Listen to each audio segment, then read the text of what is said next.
Where in the world is Nicholas John Bosa? Where I'll tell you where he's not. He is not at the San Francisco 49ers facility where the San Francisco 49ers had practice today because it is week one. And typically, a Monday, week one of the NFL season is a day of celebration, a day of just unbridled happiness, right? Because we haven't been scarred by the season just yet.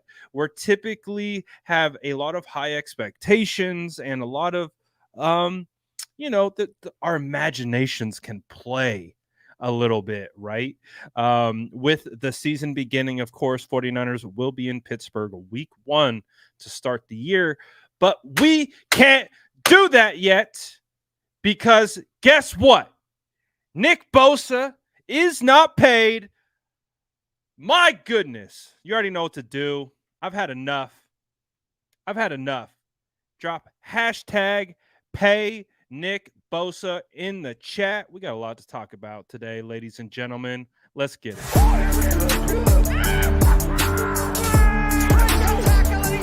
Smash that like button if you haven't already. Love to see it.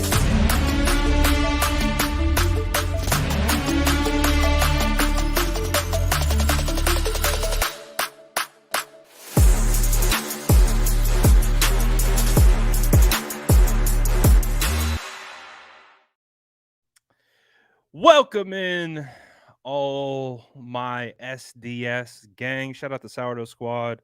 Shout out to 49er Faithful. Welcome in.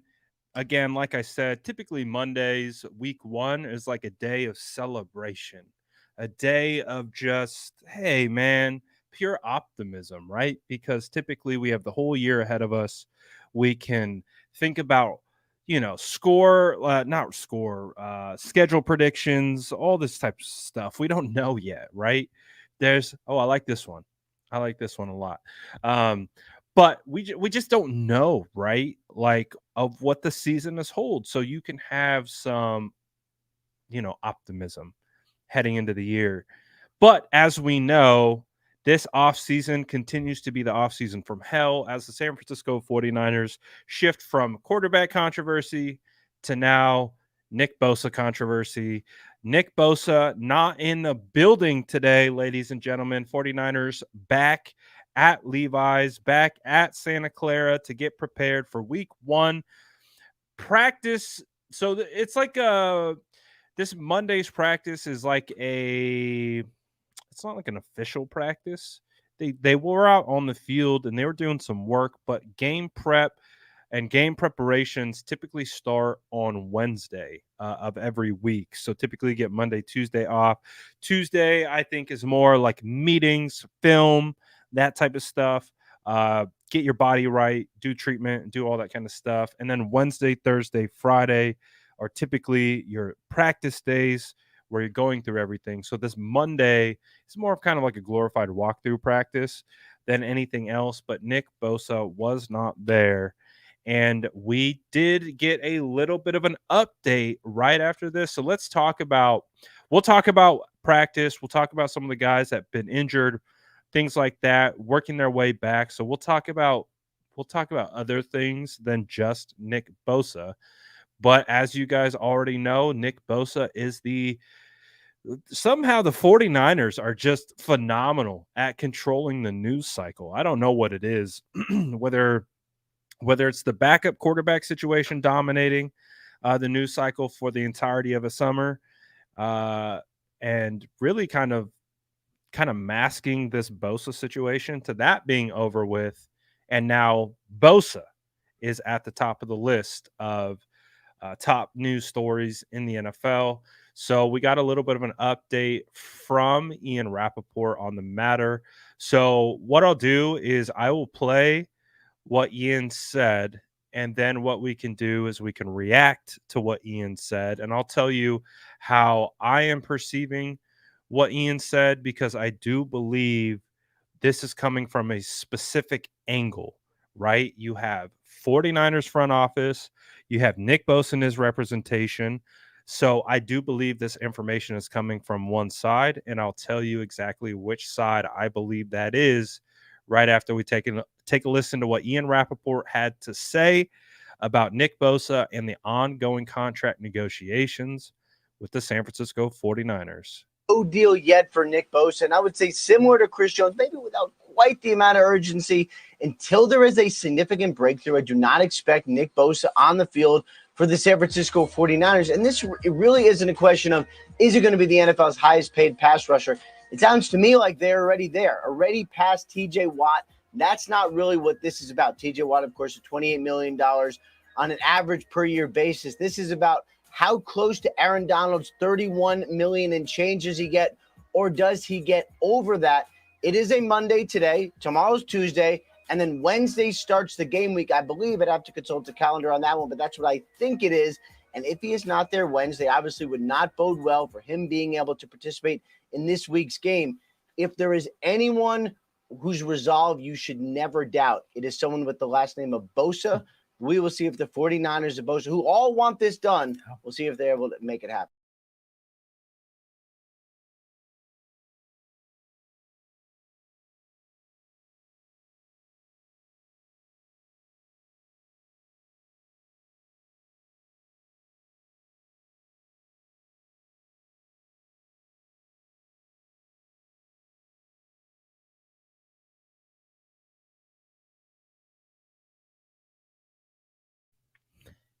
I'm back. I'm sorry about that. I muted myself.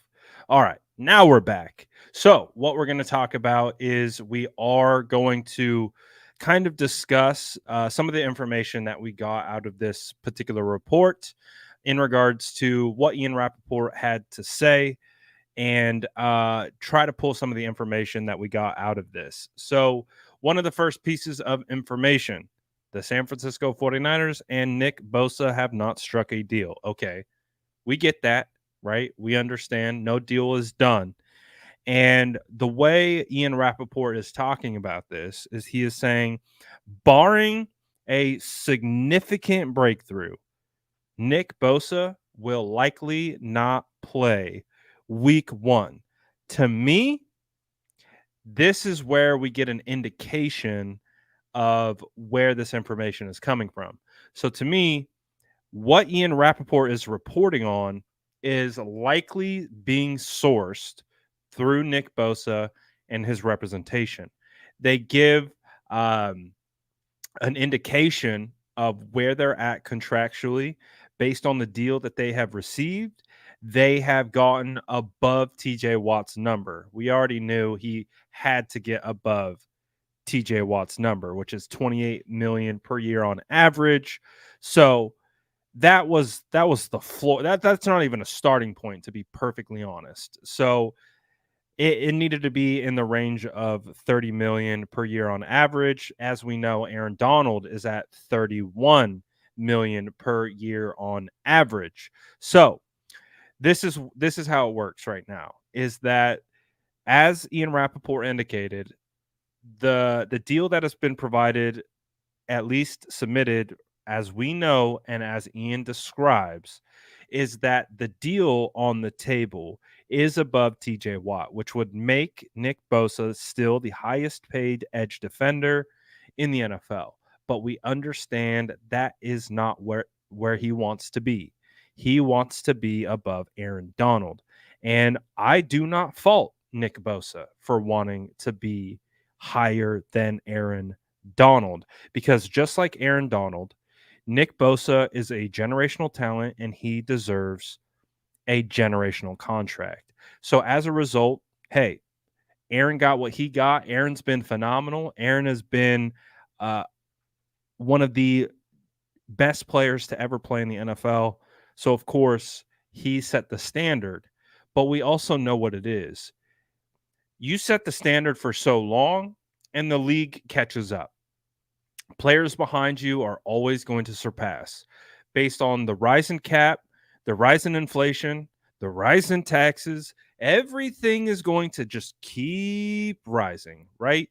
So, I mean, I've talked about some of these examples before, but, a perfect example, when Kittle signed his deal, right, he was the highest paid tight end in the NFL.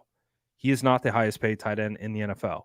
TJ Hawkinson, is the highest paid tight end in the NFL. Would you say TJ Hawkinson is better than Kittle? I mean, they're probably in the same conversation, but Kittle has done plenty more than what TJ Hawkinson is. That's how it works. And thank you, Travis. This was my next point. Guess who's going to get paid next year? Micah Parsons. And I can almost guarantee you that Micah Parsons' deal will exceed Nick Bosa's. That's how it's going to work. So I do not fault players ever. You're always, if you ever tune into this channel, you tune into me, you're going to always hear me be pro player when it comes to contracts. I want these guys to go out, get paid what they're worth, do it. You only have so many opportunities to get paid in this league. You never know when an injury is going to pop up. You never know. Like, you got to go out and get your money. So I do not fault Nick Bosa at all. You're getting a lot of differentiating opinions on this. Oh, he's greedy. Trade him. No, this is how negotiations work. Is it going how we want it to go? No, it's not. But we cannot fault Nick Bosa for getting his. That's just how this works. If a team can cut you like that, you should be able to get as much money as you can when you can. So both things are true at the same time. All right. As we know, with the San Francisco 49ers, the second they drafted Nick Bosa at number 2, they should have been budgeting out what his contract is going to be. They've known this day has been coming since the second he fell into their lap at number 2, and the Arizona Cardinals made the glorious decision to go and get Kyler Murray over Nick Bosa. And again, this is business. This is business time. I know this is a hard time for certain fans because the fact of the matter is that fans, some fans at least, they look at the logo, they hold the logo above the rest, right? You hear fans talk about it all the time. No player is above the logo. And that's perfectly fine. If that's how you go about your fandom, I'm not judging you. I don't. That's fine. But the reality of the situation is this is a business, right? Yes, we look at this as a sport. We look at this as we got to win Super Bowls. We got to go out and do this. We got to do that. We got to win football games. Of course, that is it. That's the goal. But at the end of the day, this is a business, multi-billion-dollar business. Did you see how much the San Francisco 49ers are evaluated at?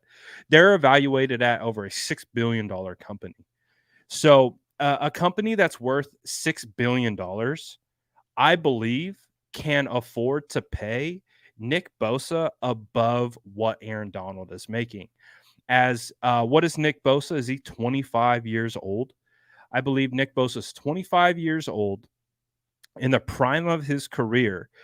Basically, the main chunk of his contract, he will be in his prime years, coming off a Defensive Player of the Year, and the San Francisco 49ers know how much they need him. In the NFL, when you're looking at this from an actual player perspective, the player perspective is to go get your money. It is what it is. I understand fans might not like it because they see it as greed. They see it as hurting the team. I guarantee you, if you went and you asked every single player in that locker room, behind the scenes, take a camera out of their face, take the microphone out from in front of them, and you just ask them man to man, are you upset that Nick Bosa is holding out over his contract? I guarantee you they will all say the same exact thing. No, he needs to get his money. He needs to take advantage of this situation, because I think the other thing that fans don't understand is that Nick Bosa is setting the market for the next players down the road.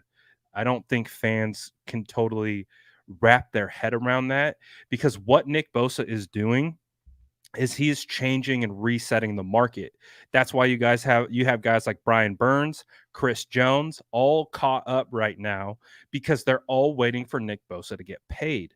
So once Nick Bosa gets paid, he resets the market, and then everything falls into line after that, because then everyone is using Nick Bosa's deal as the marker, and they're resetting the market off of that. So these guys are not only getting paid for themselves, they're getting paid for the next guys. You've heard George Kittle talk about it.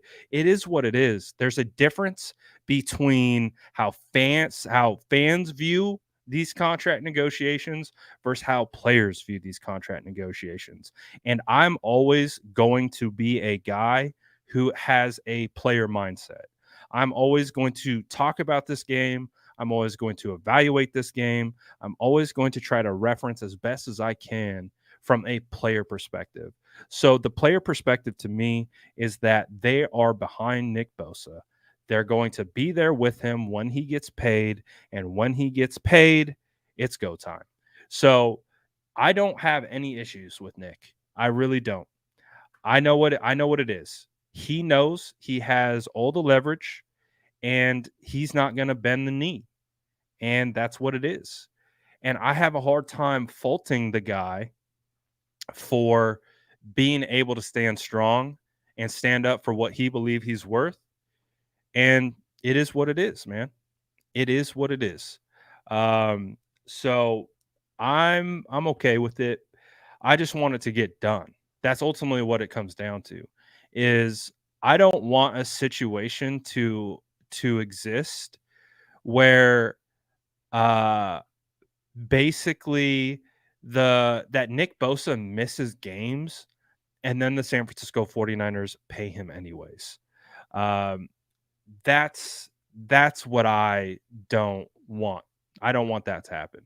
I don't want a situation to occur where Nick holds out, misses the Steelers game, 49ers lose, whatever, and then all of a sudden they fall, and then they pay him anyways what he ultimately wanted. You know what I mean? That's what I'm not looking for. And B says, Brad, I agree with you on most things, but I can't agree with you on this one. And that's fine, because this is outside the realm of X's and O's. It's outside the realm.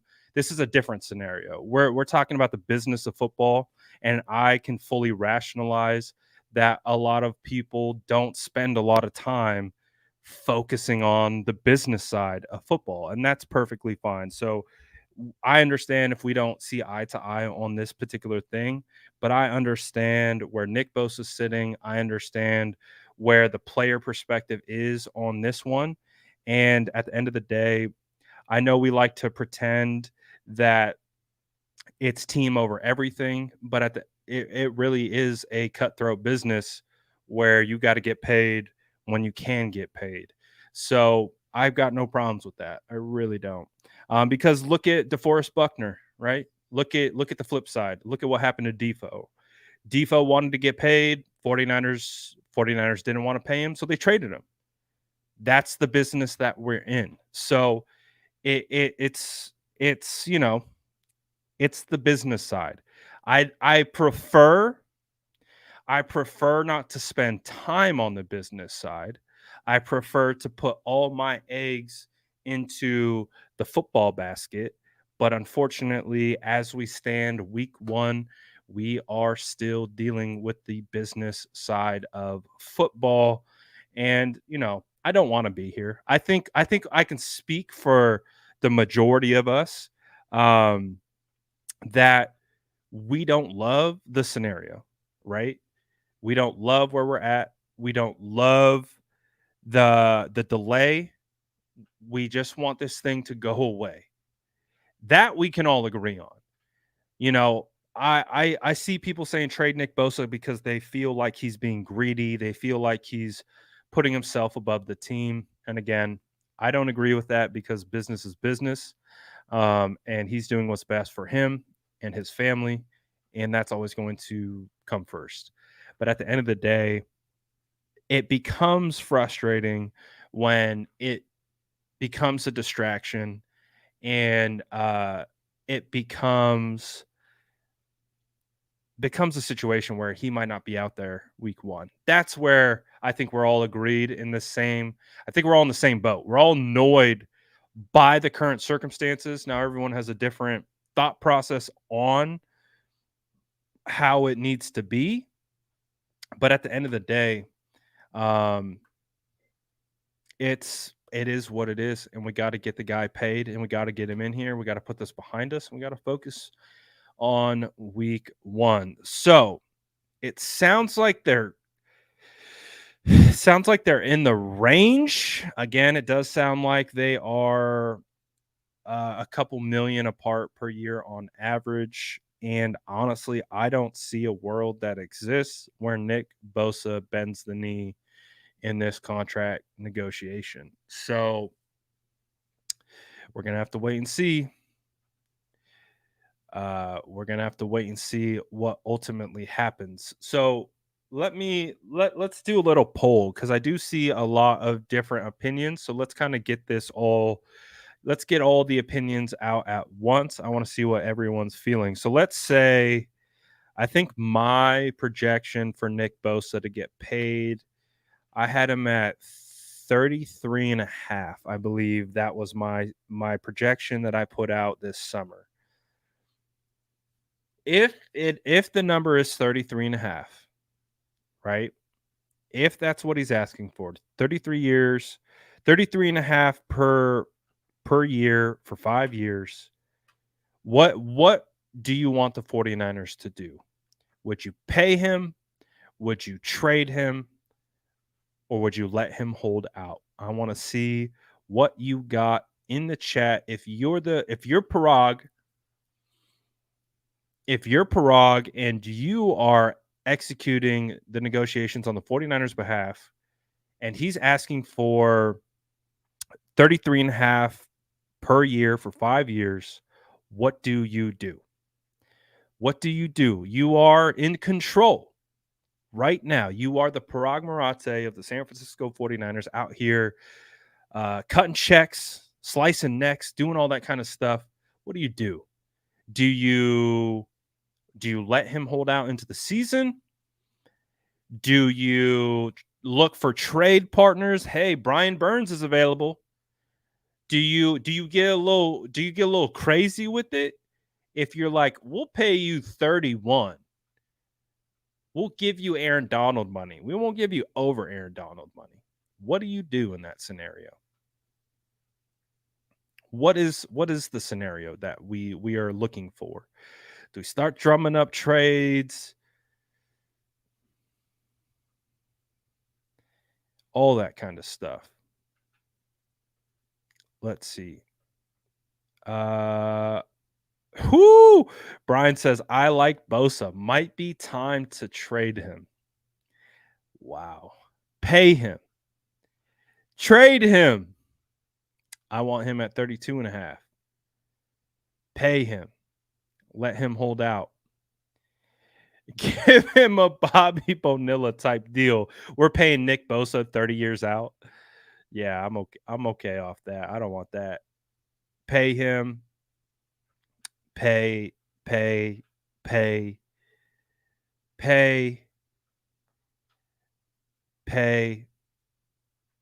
Justin says, only way I'm trading Nick is if I know I'm getting Caleb Williams and maybe Marvin Harrison Jr. Would that be considered a punt on this year? Because those guys aren't coming around till next year. And then what do? You got Purdy and Caleb. I like Caleb too, but it would create quite the interesting roster conversation. When without Bosa, pay him, preferably pay him, but also don't know what he's asking, which is a good point. We are guessing on what he's asking. We don't know what the actual ask is. We're guessing on that. If you can get 3 firsts, trade him. Okay, so that to me feels like a punt on the season, right? Because we would agree that you need Nick Bosa available to contribute to winning football games. So that means are you blowing it up if you trade Nick Bosa? Does that mean you're blowing it up if you want picks only? Because that picks aren't going to contribute to dubs this year. So that's something you got to think about. If you're trading Nick Bosa for picks, that's not helping you win football games this year. You get significantly worse as a football team without Nick Bosa on your defensive line. So you got to keep that in mind when you're saying trade this guy for picks. Um, let him hold out, see what the defense could do. Pay him. Our window is now. If he's asking for 33 and a half, pay him. Done. I'm kind of in that boat, but we don't really know what he's asking. Um, make him lose money sitting for being greedy. They're going to waive all his fines. They're going to waive everything once he gets paid. So it's kind of I don't think is an acceptable situation. Joseph says, I guess I'm going to have to go effing chuckle at Levi Stadium. Oh, I bet we're dangerously close to having fans show up at Levi Stadium, and I think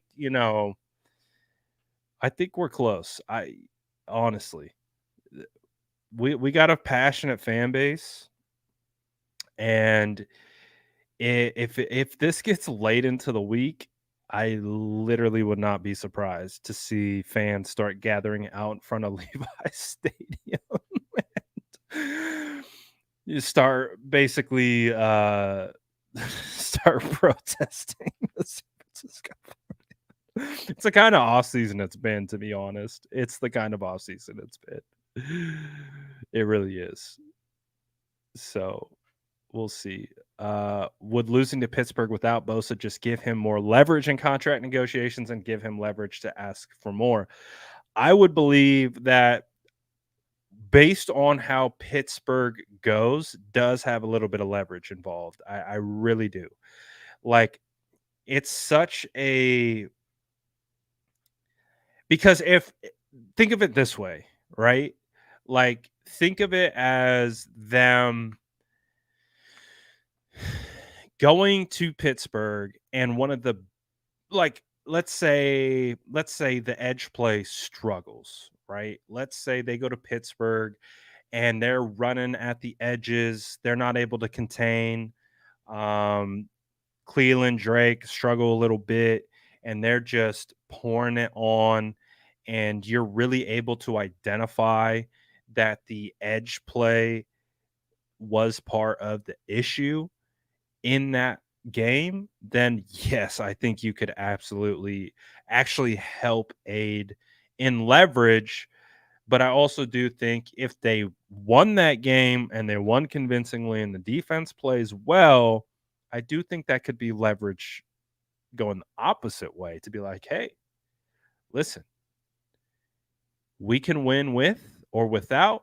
We want you here. So again, it's like they're playing chicken right now. That's what it feels like. Feels like they're playing chicken. Feels like they're going at each other at about 100 miles an hour and they're going to see which person swerves first. It just feels like they're playing chicken, and something tells me that Nick Bosa is going to stay steadfast moving forward throughout this situation. I don't see Bosa backing down. I really don't. Um, I really don't. So I would say the majority of people want Bosa to get paid. There are a couple outliers with trading him.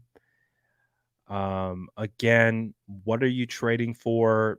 If you're trading purely for picks, I would personally have a problem with that just because that doesn't help the 49ers win. And they have a window where they got to win now because it, it I don't love that idea at all. I really don't.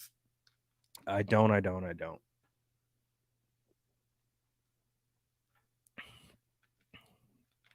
Because we know what it is. They got a window to win now. And this is a big year. And if you trade Bosa, what are you getting in return? What are you getting in return that helps you?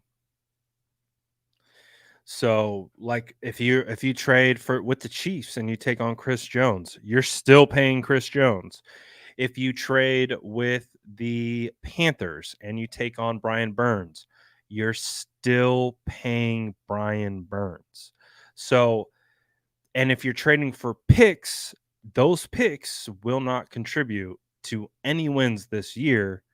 So, I really don't believe that trading Nick Bosa is even an option. And guess what?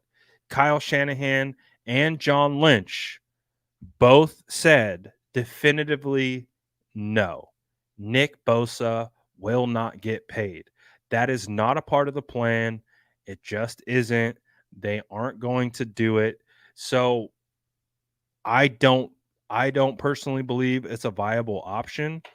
Obviously, we can spin on it and think of certain situations, but the front office, Kyle Shanahan, John Lynch have made it abundantly clear that they don't want to trade him. And right now, this current contract negotiation isn't in their wheelhouse. Like this is a Parag Marate thing. I know we have a hard time discerning who's responsible for these things. Obviously, you see John Lynch as a general manager, so a lot of people calling for John Lynch's head and all this type of stuff. This isn't John Lynch. John Lynch isn't in there cutting these checks and doing this contract negotiation. Nah, that's Parag. It's been Parag for years. What, like 2 decades now? Parag's been in this role. So it's not John Lynch. It's not Kyle Shanahan. I think both those two guys have made it abundantly clear that they want this guy paid. They want Nick paid, but that's not their department. It is in the wheelhouse of Parag. So Parag's got to get this done. It's on Parag right now. And we know Parag is he is a cutthroat negotiator. The thing with Parag is he typically gets the deals done in the end, but they are somewhat difficult to be able to get home on. So we will see what ultimately happens. But the best case scenario is that Nick Bosa gets paid. He's playing week 1. And I still think we got a couple days. Obviously, I said we get to Sunday, nothing paid, getting a little panicky. All right, it's now Monday. It's 6:00 Pacific Standard Time. Nick Bosa is not paid. 49ers in the building at home. They had a practice today. No Nick Bosa. It's officially week 1. And I'm not loving this. I don't love this situation. I don't like it at all. I don't know the context of what Nick Bosa is asking for outside of the leaks that we've gotten from guys like Rappaport and stuff like that. So we don't know really what they're asking for. So it's really hard to give a judgment on, like, is he asking for 38 million? Because obviously if he's asking for 38, 40 million, that would feel like a stretch. That would feel like a really big ask for Nick. But again, we don't know. We don't know. What we are hearing from guys like Rappaport is that we do believe he will be in kind of the category right above Aaron Donald as the highest paid guy, all that stuff. Michael says, I like this question. He says, Brad, you said you would be in a panic by now. Where is your concern meter? My concern meter is at, if I had to give it a percentage, also, you guys can play this game right now. What is your concern meter on Nick Bosa getting paid? Drop it in the chat below. If I had to give my percentage chance of concern with where we're currently at, just based on timing and based on everything, we are in the window, and we are in the realm of Nick Bosa absolutely missing games.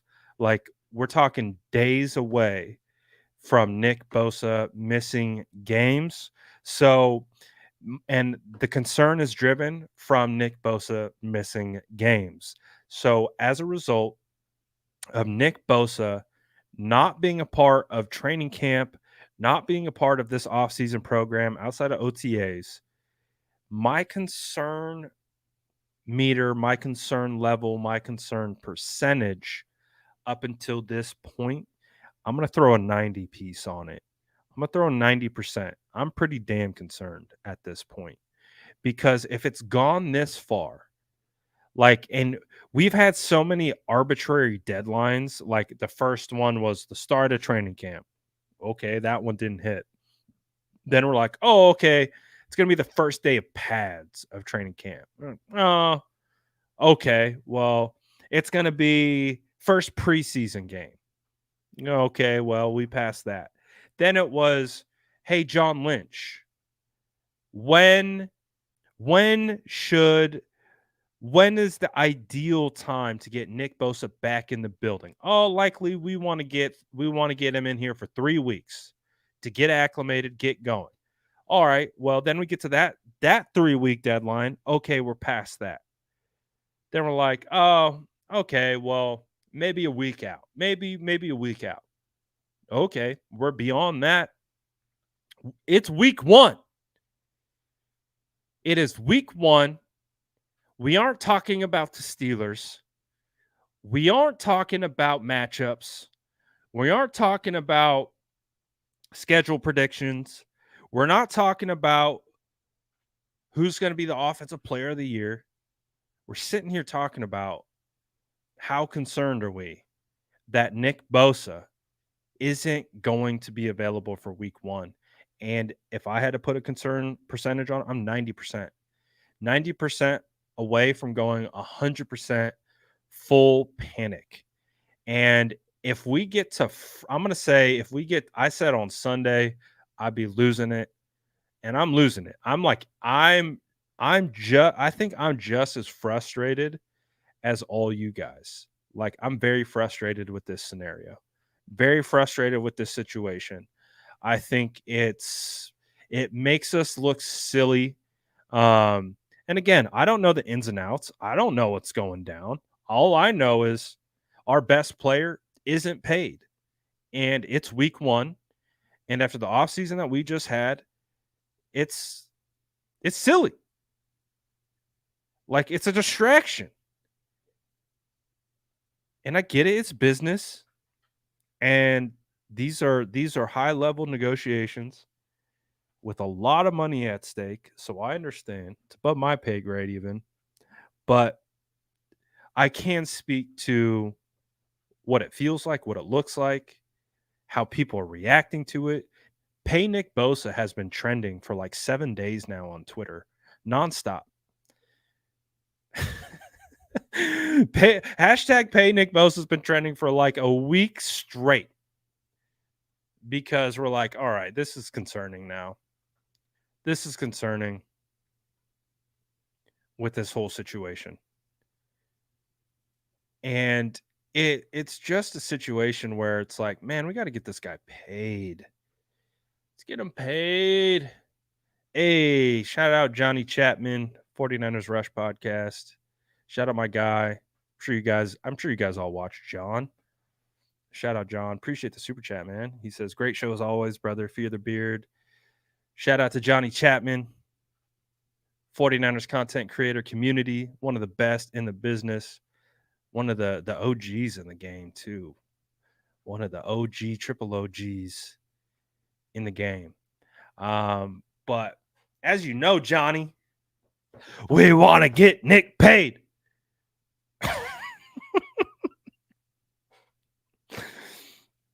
I'm just over this situation. I'm over it. I'm sure if you're a content creator, I'm sure if you're media, I'm sure if you're a player, I'm sure if you're front office, I'm sure if you're Nick Bosa, I'm sure if you, it doesn't matter. Enough is enough. We got to get this done. We got to get this done. And the problem is, I just don't see Nick Bosa budging. That's a problem. And it's like, I just don't see him budging. I just don't see it. I don't see a world that exists where Nick Bosa's like, all right, we've held out this long. Like, okay, we'll drop it down. Hey, whether you like it, whether you love it, whether you're indifferent about it, it's kind of where we're at. It is what it is. Now, again, it's going to be really interesting. It would be fascinating to know what that number is that they're trying to hit, because we just don't know currently. We don't know what they're trying to get to. But yeah, we want to get this thing done. We want to get them paid, and we want to move on and get in. We want to get in. We want to get after it. All that stuff.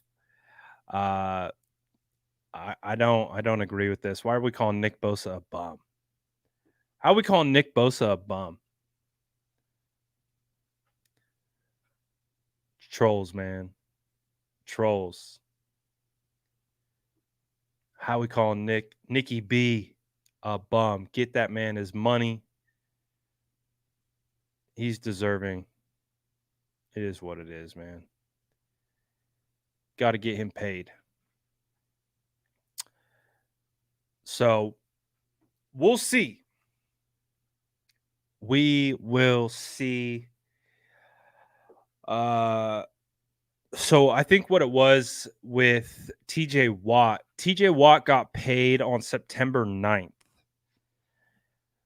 when his deal got done. So September 9th is a Saturday.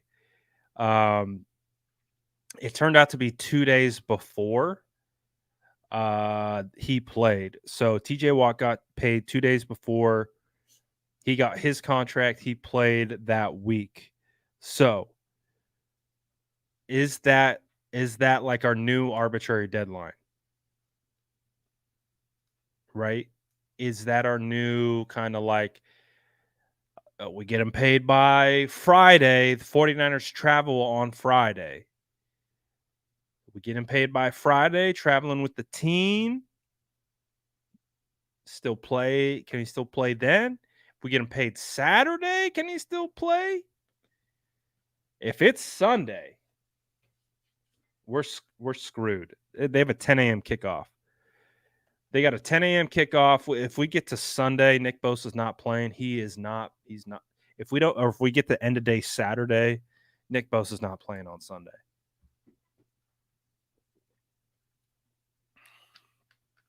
So we're in danger zone. Danger zone. We're officially in the danger zone with Nick Bosa. So hopefully we get this thing taken care of. Hopefully we get it ironed out. Hopefully we get the deal done. I'm tired of talking about it. I'm tired of stressing about it. Do you guys want to know like how much this has stressed me out? You want to know how much this whole situation has pissed me off? I wanted to get away with my family these last couple days, maybe a couple days, a little Saturday, Sunday, Monday action, take a last little like mini vacation before the season started, try to get away a little bit, I've been pretty locked in with work, so trying to spend some more time with the fam before, like, obviously we're all gas, no brakes, 17, 18-week season, deep playoff run. Couldn't do anything because Nick Bosa isn't paid. I got to be ready to go. This is my job. So I'm literally at the mercy of this stupid contract negotiation. Like, I don't want to go swimming because if I go into swimming and I leave my phone and news breaks Nick Bosa's paid, that's going to be a disaster. Like, I'm frustrated by this thing, man. I'm frustrated. Bro, this situation's taken away from my mental health. It's crazy. Get it done. Put it behind us. Get this. I don't like it. Not a fan of it. Wasting everyone's time. Nick owes Brad swimming money. It's just a waste of our time, man. It's a waste of our time.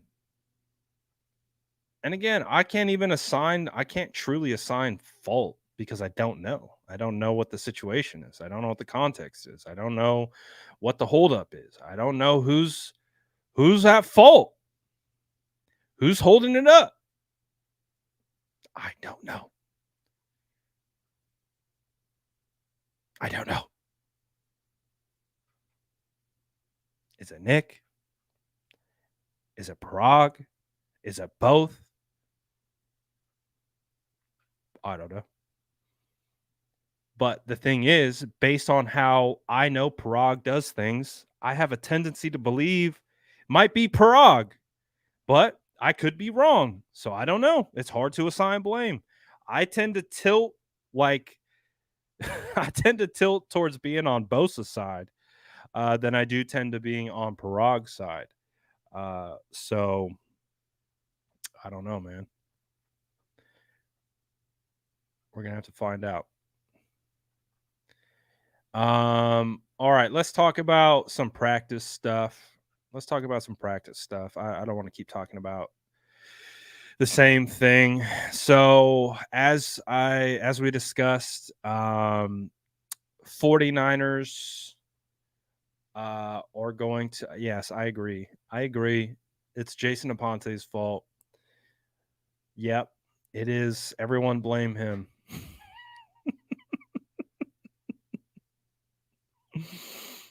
I'll take this too. I will split fault with Aponte.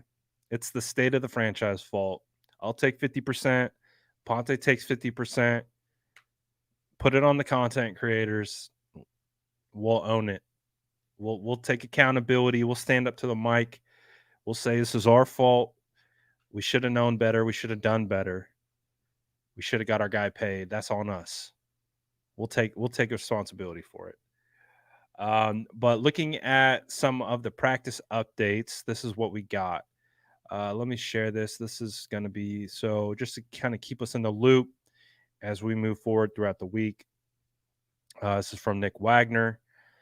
It looks like working off to the side today, George Kittle, Jake Moody, Oren Burks, Deshaun Gibson, Jordan Mason, and Ray McLeod. So one of the things that's been interesting is Jordan Mason's been working off to the side for like the better part of a week. So I wonder what's going on with JP, if he'll be able to play.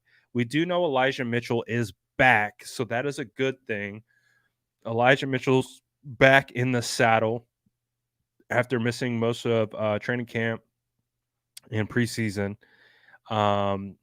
Back practicing Talanoa Hufanga, Dre Greenlaw, which is absolutely huge because, as we know, Hufanga was dealing with the Baker cyst and had him out for a little bit. Dre Greenlaw, missed some preseason, and we know we need Dre Greenlaw out there to be paired up with Fred Warner. So good to get those guys back. and definitely looking forward to getting them back. But no George Kittle today. He's working off to the side. So that's one thing that we're really going to be looking for, is George Kittle going to play? Uh, we need George Kittle, man.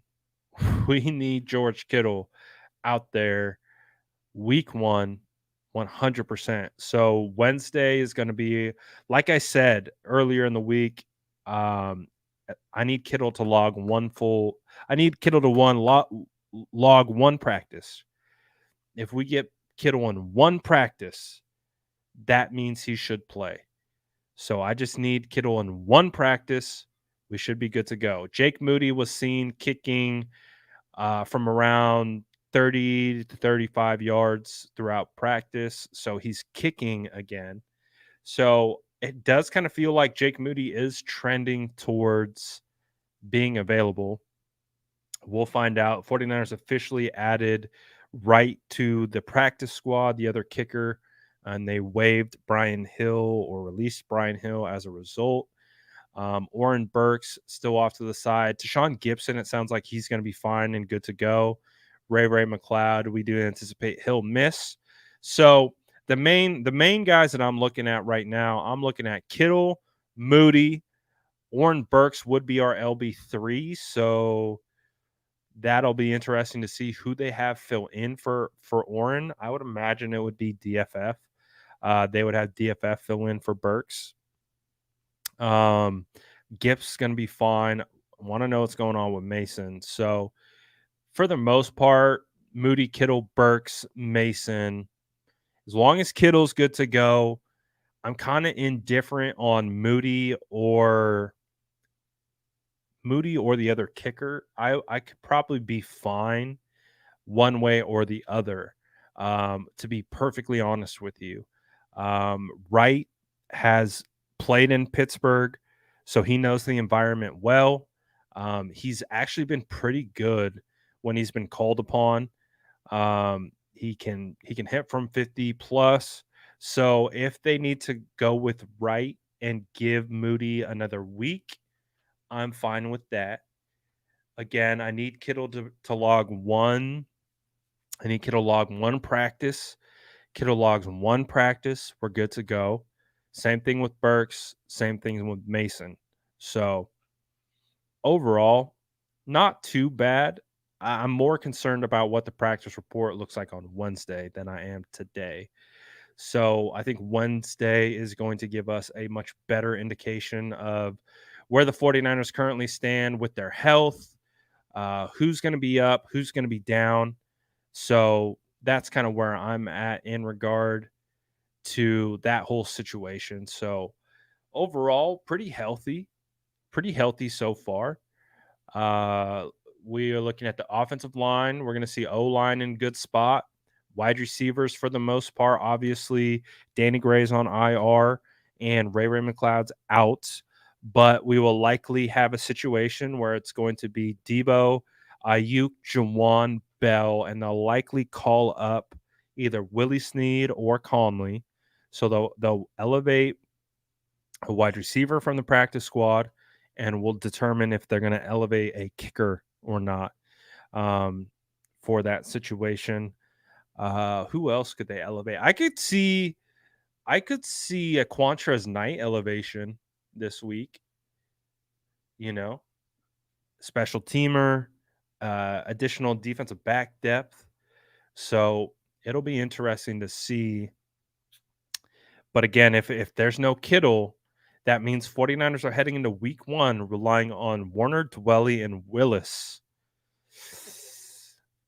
It's a little scary because so much of the 49ers run game is run through the tight ends, and I want Kittle out there. Gotta have Kittle out there, especially with guys like TJ Watt, Highsmith. He's gonna have to block those guys. So we need Kittle, man. Kittle is imperative to week 1's offensive success, because he's a focal point of the run game. Him, Kyle Juszczyk, got to have those guys out there.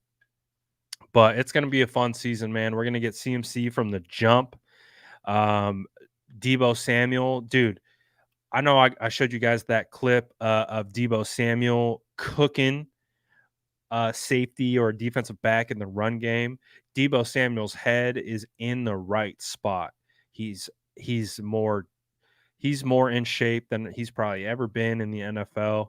Deebo Samuel, Brandon Ayuk, even Jawan Jennings, dude. Those guys are going to be a three-headed monster. Ronnie Bell can provide anything. That would be huge too. And of course, we're going to see what we get from Brock Purdy. I don't expect for perfection from Brock Purdy week one. I do expect him to have some ups and downs, but I do expect him for the most part play clean. I really do. Should we be worried about Herbig? Yeah, we should. Herbig is going to be a nightmare for Colton Gibbons because he's so bendy, he's so fast, and he has such a low center of gravity. And McKivitz does have a tendency to play high, and I am actually concerned about that particular matchup. Again, I'm a big fan of Highsmith. I was a big fan of Highsmith coming out of Charlotte. I wanted the 49ers to draft Highsmith. Highsmith is fantastic. TJ Watt's fantastic. I feel like those are better matchups for Colton McKivitz, but I do think Colton McKivitz and Herbig presents a matchup kind of, you know what I mean? Like small, shifty, bendy, good pass rush moves. All I ask is that we don't get these crazy long developing passing concepts. I want to stick with short, sweet, get the ball out, quick passing game, short to intermediate, occasional play action, deep shot. I really don't want to see the 49ers dropping back and expecting these long developing route concepts down the field. I want short passing game. I want an emphasis on developing the run game, play action off of it, everything really quick hitters, short to intermediate. Again, utilization of the screen game, get them kind of mixed up, slow down the pass rush, and then start taking your shots. I don't think we need to put it on. I don't think we need to put it on Brock Purdy week one. Dink and dunk, technically, yeah. I want the 49ers to dink and dunk Pittsburgh to death. That's what I want. I want short to intermediate slants. I want I want run pass options. I want screen. I want quick. Dink, dink, dink, dink. First read out. That's what I want. I want it. I want that because they're going to have a good pass rush. So the 49ers need to neutralize their pass rush and just out. 2-step, 3-step, hitch, gone. That's what I want. But it's going to be a good game. I got to do a little bit more research on their roster. I know their offense really well. Got to learn a little bit better about obviously they have Minka. I'm trying to think who their linebackers are. I got to do a little bit more research on their defense. To kind of, I know that their defensive line is solid, but we're in that range, baby. We're going to be game planning. We're going to be talking keys to victory. We're going to be doing score predictions. We're going to be doing all that. So we got a lot of stuff. We got a lot of other stuff to talk about outside of Nick Bosa getting paid. The biggest thing is I just want to celebrate Nick Bosa because again, I strongly feel that until Nick Bosa gets paid, this offseason cloud is just going to follow us around. So that's another big reason why I want this deal done so we can put this offseason behind us.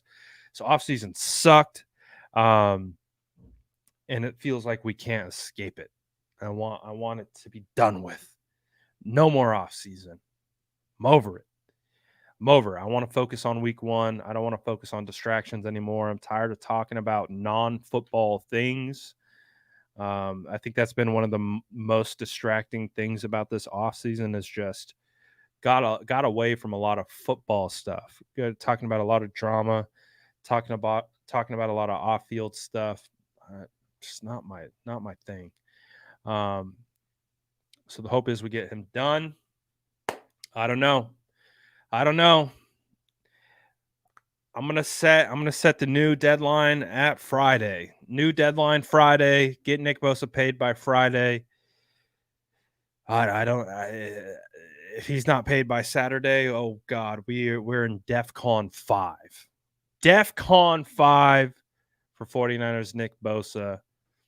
So we got about a week. Got about a week left. So buckle in, guys. Again, I perceive the Rappaport update as kind of like a nudge from Bosa's side of like, this is where we're at and we're prepared to hold out. If we don't get what we want, we will hold out. So it's getting to that point where we're getting some leaks in the media and all that type of stuff. We're on DEFCON 1 right now. As each day progresses, we go to a new level. So don't want to get to DEFCON 5. Not at all. But shout out to you guys for tapping in. I know it's a stressful time to be a 49er fan because on one hand, we're excited. On the other hand, we're exhausted with this situation. And hopefully we have DEFCON 1 is the worst. Got you. I guess I'm not clear on my DEFCONs. So then we're DEFCON 5 right now, and then we're gonna work backwards. Got it. So we're DEFCON 5 right now, and then tomorrow DEFCON 4. All right, I think I got it. Shout out to you guys as always for tapping in. Grab your cookies on the way out. Appreciate everyone tapping in. Smash the like button on your way out. Sub to the channel if you haven't already. Get Nick Bosa paid. Get him paid.